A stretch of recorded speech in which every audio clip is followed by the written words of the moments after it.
Hello, I'm Rosalind Young, and in this video I'd like to give you some tips about using a chart like this. First of all, choosing a pointer. There are several different kinds of pointer that you can use. For example, you can simply go to a garden center and buy some bamboo like this. If you do so, it would be a good idea to protect the edges, the ends. You can also buy better quality bamboo like this. One of the advantages of this is that the ends are protected, and this will protect your chart. Or you can buy a metallic telescopic pointer like this one. This is the one that I use if I'm working on this chart, because the tip is black and it's easy to see. But very often I'm working more on a chart like this, a color chart. And if I'm using a color chart like this, then I would use this pointer, which has a white tip, because the white tip is easier to see on the black background.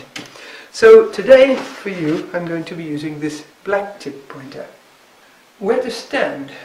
When I'm teaching, I stand to this side of the chart because I'm right-handed, and this means when I point, as I can do like this, I'm looking at the class. This is a very big advantage because it means that I have all the students with me, in front of me.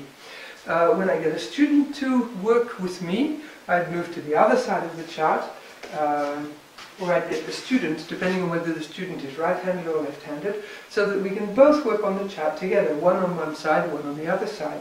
I can get more than one student to come and point, so in my class I usually have several pointers, and this means that several people can come out and point at the same time. When I want to call students out, I simply hold out the pointer with the handle towards the student and invite people to come out and point. Before you use a chart in a classroom, you should use it a certain number of times yourself.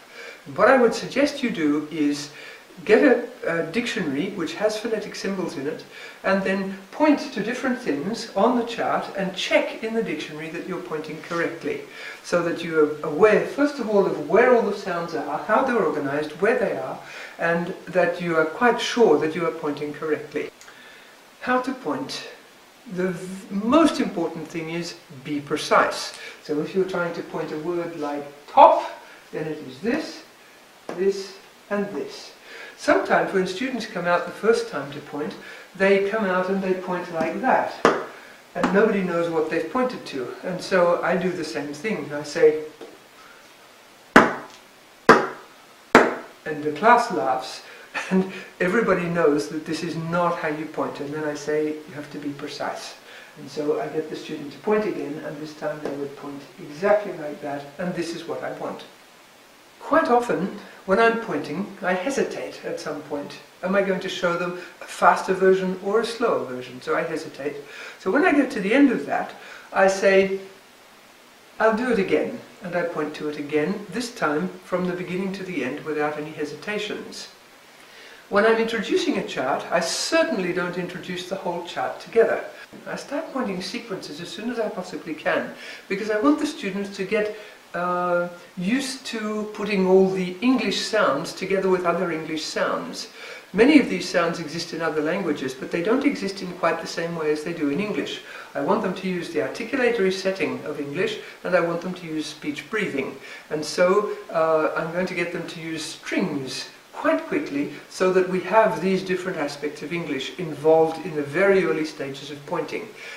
Pronunciation is something which is whole. You can do grammar by little bits, you can learn vocabulary 10 words at a time, but you can't learn pronunciation 10 sounds at a time. Pronunciation is necessary for everything. As soon as anyone starts speaking the language, even at the very lowest level, the whole of pronunciation might be required. And so pronunciation needs to be dealt with decently from the beginning. And I usually spend a couple of hours doing nothing but pronunciation until these students are aware of the nature of English pronunciation. Then we can start doing the rest of the language.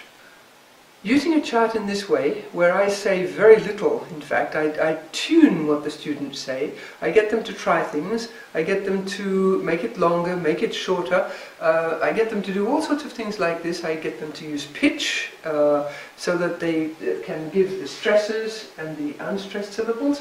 But what I want from them is that they get a sense of how English functions. I start a course like this because I want people to be aware that pronunciation is a motor skill and that we're going to have to work on it from the very beginning of the course right to the very end. And this chart, in fact, will allow me to do that. While students are talking at some time later in the course, if there's a mistake, I can simply come over here and point out what the mistake is, or ask somebody if they can fix the mistake. I can ask the class if they can fix the mistake, and usually somebody can.